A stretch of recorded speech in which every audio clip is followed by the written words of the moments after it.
que pour but de connecter des citoyens à des alternatives inspirantes et engageantes, pour les connecter à différentes alternatives qui leur permettent d'amoindrir, voire de rendre positif leur impact sur la société et plus particulièrement sur le climat. Du coup, une ou deux activités du WARN, il y a le projet We Déclic par exemple, qui fait des interventions inspirantes et engageantes dans des écoles, dans des entreprises, dans des universités, dans des associations ou dans des lieux, pour justement donner plein d'alternatives à des personnes sur certaines thématiques. Donc on va pouvoir parler d'alimentation, d'engagement citoyen, de consommation responsable, de démocratie, etc.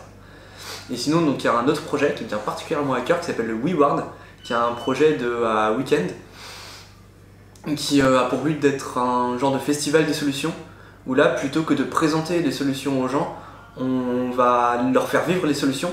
Et donc c'est un week-end qui est complètement autogéré, qui commence le vendredi soir et qui se termine le dimanche en milieu, début d'après-midi, et dans lequel chaque personne peut présenter des ateliers sur des choses qui l'inspirent et qu'il fait dans la vie, et peut participer à des ateliers inspirants sur ce que d'autres personnes font dans la vie. Et donc les événements sont complètement autogérés, complètement horizontaux.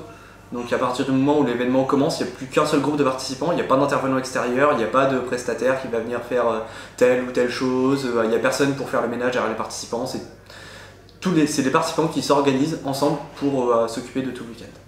Avec l'aide des organisateurs, mais c'est des participants qui font tout.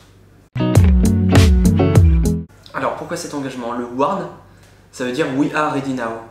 Et en fait, je pense qu'on est prêt maintenant à avoir une constitution écologique et à garantir, de par nos institutions, que l'État, la France en tant qu'État, s'assure d'avoir un impact positif sur le climat et de ne pas aggraver son impact sur le climat, voire même de progresser jusqu'à avoir un impact neutre, voire positif sur l'environnement. Justement, le WARN, donc, il a une facilité pour arriver à se connecter à des personnes et faire du lien. Le WARN est un très gros réseau.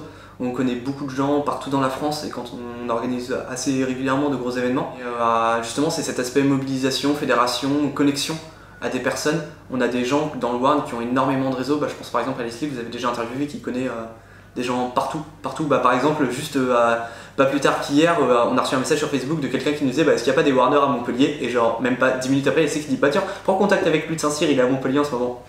Et genre, tout le monde connaissait Louis de Saint-Cyr, et personne ne savait qu'il était à Montpellier, à part Leslie qui sait toujours tout sur tout le monde. Et c'est ce genre de choses qu'on peut apporter, le fait de pouvoir connecter les gens et du coup le fait d'aller leur parler de l'appel pour une constitution écologique et de leur dire voilà, il y a ça, en ce moment, il y a cette réforme de la constitution, le gouvernement n'est pas assez ambitieux, on veut pousser, on va faire ça.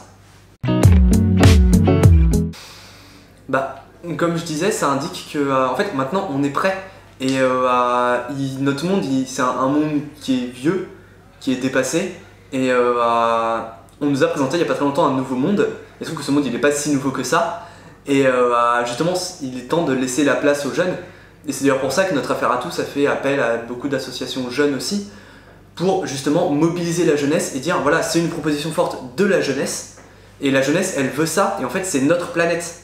Et cette planète, en fait, on ne l'a pas héritée de vous, c'est vous qui nous l'avez empruntée. Et quand vous nous l'avez empruntée, vous avez fait de la merde dessus. Et maintenant, il s'agit de faire en sorte que nous, on ne puisse pas faire de merde avec la planète qu'on emprunte aux générations futures. J'ai commencé à travailler cette semaine pour étudier chantier. Et je pense que ça pourrait être intéressant qu'étudier chantier signe l'appel aussi. C'est un chantier d'insertion qui est un peu loin de toutes ces considérations et tous ces débats politiques. Et je pense que ça peut être intéressant aussi de montrer la diversité des acteurs qui va signer cet appel. Mais je pense aussi au phare, à plein d'acteurs, notamment de la solidarité. Parce que c'est bête à dire, mais si on ne sauve pas le climat, on n'arrivera pas à sauver la solidarité. Et il y aura de plus en plus de problématiques sociales, et les problématiques sociales seront de plus en plus aggravées. Donc il faut vraiment sauver le climat. L'appel écologique ne veut pas aussi être solidaire. C'est d'ailleurs pour ça qu'on demande à ce que la France soit une république écologique et solidaire.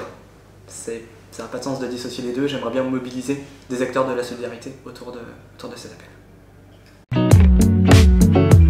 Mon souhait pour la planète, c'est qu'elle reste viable, qu'elle reste vivable, qu'elle craque pas, qu'elle explose pas et qu'on finisse pas par tout détruire. Que ça soit une planète sur laquelle l'humanité puisse vivre décemment et dignement.